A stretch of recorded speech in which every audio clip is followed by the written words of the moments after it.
I think it's because it's March that I moved to be vulnerable and to speak about some of my experiences in life.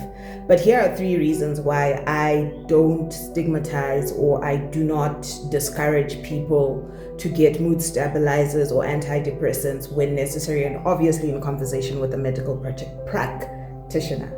In 2019, I had acute lower back pain. Crazy lower back pain. I was lying on the couch trying to figure my life out, trying to see, should I lie down, should I get beat up? You know, when you're just in that zone and you're in so much pain.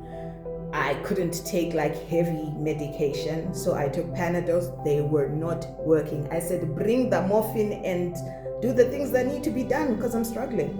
Anyway, so I got up and I wanted to go to the bathroom. I went to the bathroom, opened the door, and just as I opened the door, my water broke. I was 5 months pregnant. After 4 years of struggling to ever see 2 lines on that test, all of that, all those years of disappointment and years of depression, and then the celebration, and just like that, it was gone. When I left the hospital, the doctor gave me my painkillers, my antibiotics, as well as mood stabilizers. He gave me very few of them, and he said to only take them for a short while. They were helpful, trust me, because I was not doing okay. In 2021, I was at advertising school.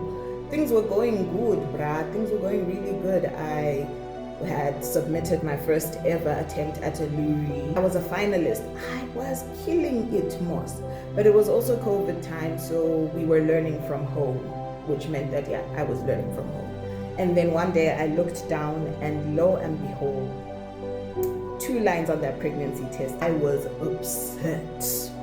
I was angry. I was the eldest in my class. I was the eldest at the school, and now I was going to be the eldest pregnant lady with a nose this big. It wasn't looking pretty. Anyway, fast forward a couple of months, I got COVID. I lost the baby. Guys, insanity doesn't knock, it just comes like a rush of wind. I was not okay.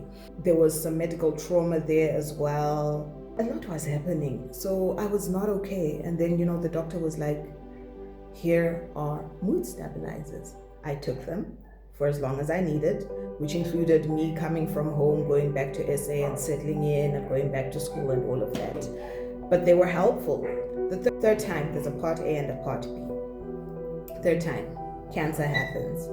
I cannot tell you how much chemo traumatized me. The first 4 sessions of chemo were bad for me. I was not okay. And I know I was not okay because when I then went, I think for my 6th or 7th session, I could actually get into the hospital and smile. Before, my face would tighten up. Because I could smell every single medication as soon as I stepped in. And I'll tell people that it's about the smell, and people would think I'm trying to be bougie, but it was really the medication. I could smell it and it would upset me, and it smelled like trauma on steroids. Bro, I was not okay. The doctor prescribed medication for anxiety, and then I started taking that medication before I went in for my chemo sessions, and it helped. It wasn't like a fix-all solution, but it really did help.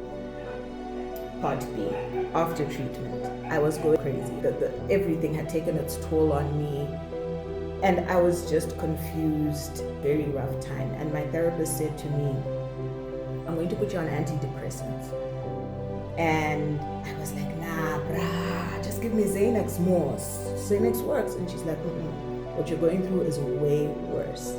And don't look at it as something bad. Look at it as a crutch, just to help you figure everything that's going on. While we're trying to figure everything out, let's get you on this. By the time you can walk again, you let go of the crutch and you keep walking.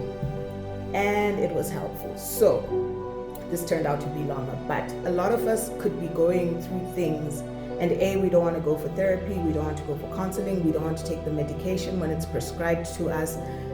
For some, it has to be a long-term kind of thing, but for others, it's a short-term intervention that only helps you do better. And We are in a phase in our lives, and I'm talking about people my age. If you're younger than me, we're in a phase in our lives where so much is happening around us, in our families, with our partners, with our children, with work, with business, all sorts of things. And the world itself, excluding our personal problems, doesn't make things better. So please don't shy away from getting medical intervention when you need it. These are just crutches. They help you to walk and to keep moving until you can let go and walk again.